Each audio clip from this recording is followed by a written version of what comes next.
Hi artists. Today we're going to learn about the artist Edvard Munch, who was a Norwegian painter. And he's most famous for the painting called The Scream, which we're going to look at in a second.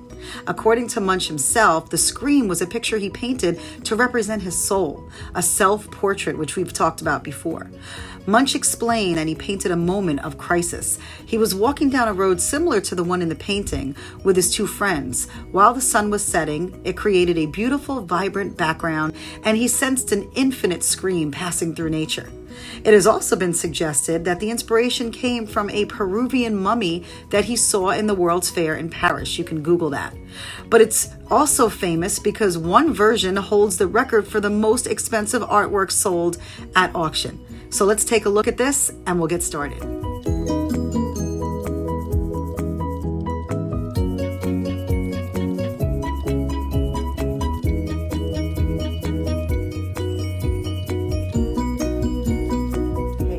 Get started. So in recreating The Scream, we're going to be working with quite a few elements of art that we've learned about: line, shape, color, and we're also going to put it together to create a composition.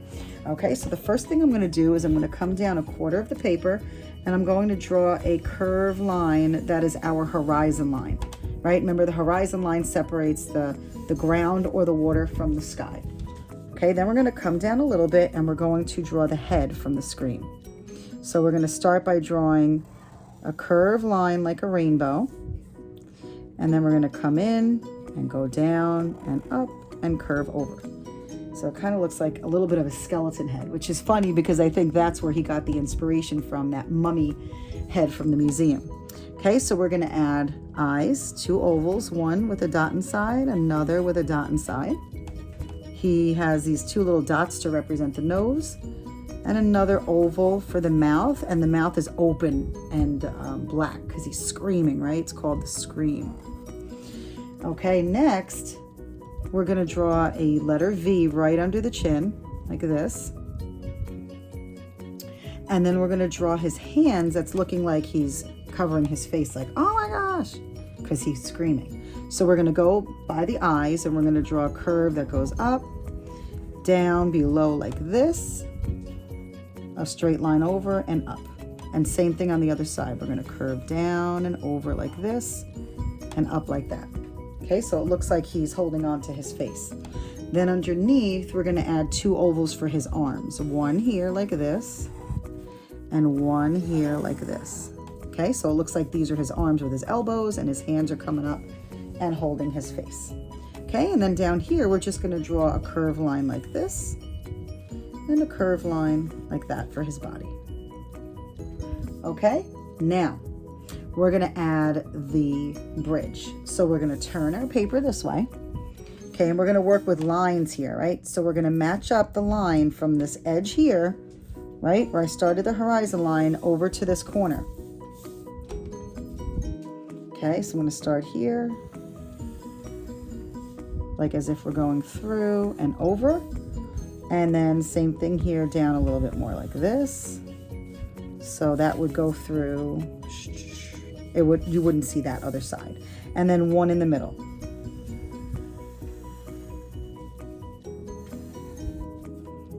Okay, so that's representing our bridge. And we're also looking at what's called depth here. Depth is the illusion that the object that's closer to you is bigger and whatever is farther away gets smaller. Okay, so we're just going to put some lines here to represent the ground. And then that's the gates there. So then we're going to add in some straight lines here. I'm going to put two here. See that? And then I'm going to put two more here, one. And look, my lines are straight. They're not going on an angle like the other line. Okay, and then I'm going to put more here and here. Okay, so now we have the bridge.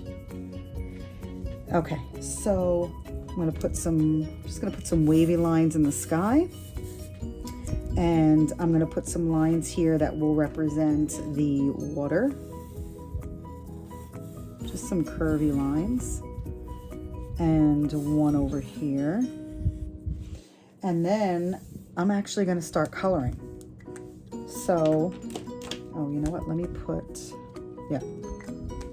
All right, so what we're gonna do is we're gonna color in, let me get my crayons.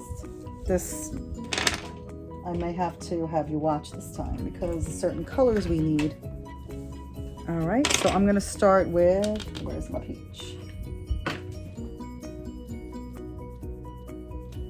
Oh, that's the brown. Oh, there it is, okay. So his face is a peachy color, but again, you can make it any color you want to. We'll start by coloring his face.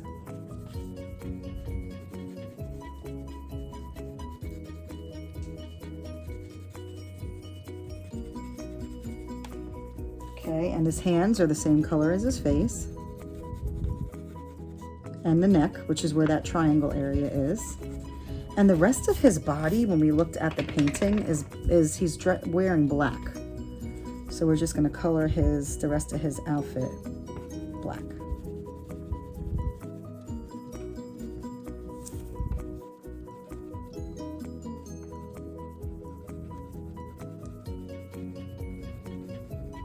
And you can use any color you want. Does not have to be black. It could be pink. Whatever you want.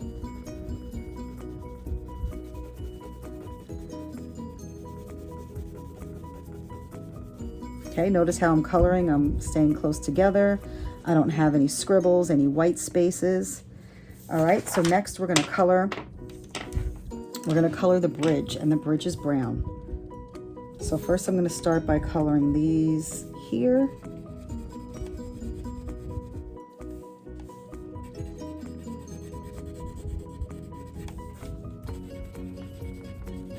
Okay, these boards on the side, and then I'm just going to make this area a little bit thicker here, just so it's not just black.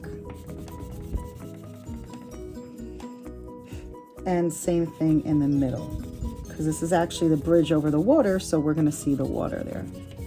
Okay, and then this whole area here is brown because this is part of the bridge as well, because he's walking on the bridge. And I just put some of the black lines in there to give it texture. All right, so the bridge looks a little bit like wood.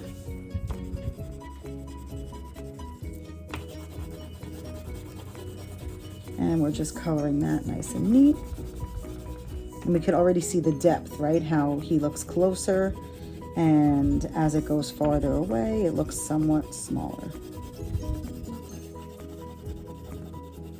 So again, we're just coloring close to each other so that we don't have any white spaces or gaps. Okay, there we go.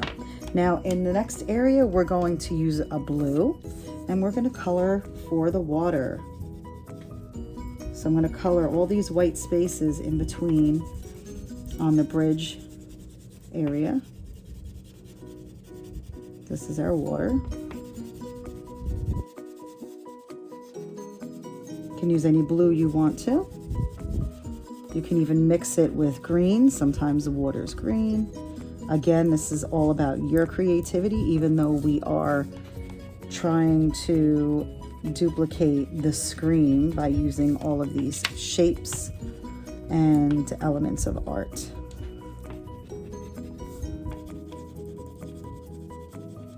All right, so there we go.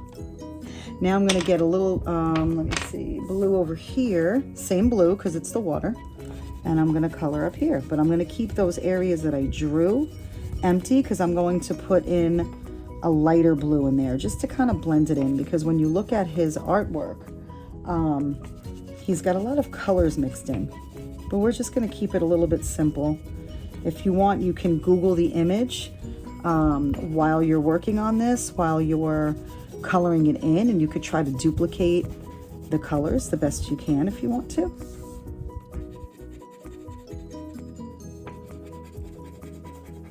Or you can follow along with what I'm doing.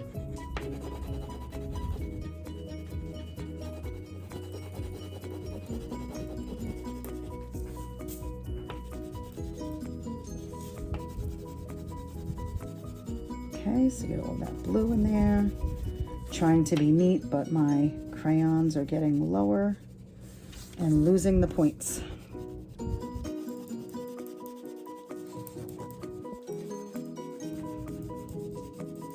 Okay, so now I'm just going to go in with that lighter blue, and I'm going to go in the space just so it's a little bit of different colors, different blues blending in.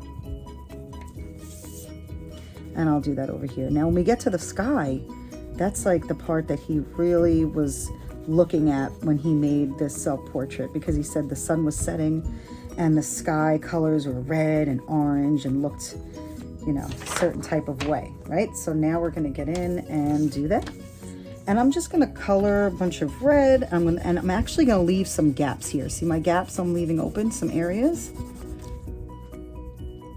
Because I'm just going to, I'm going to go in with the orange and blend that together, right? So now I'm going to take the orange and using a light orange. And I'm just going to blend that in with the red. This also works good if you have oil pastels. They blend a lot better. But I have most of that stuff in school.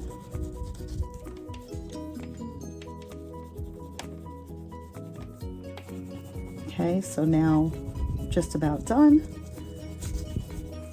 And our colors are blending together kind of like we did when we did our Georgia O'Keeffe flowers, right? We just blend into each other, and then the colors look really nice.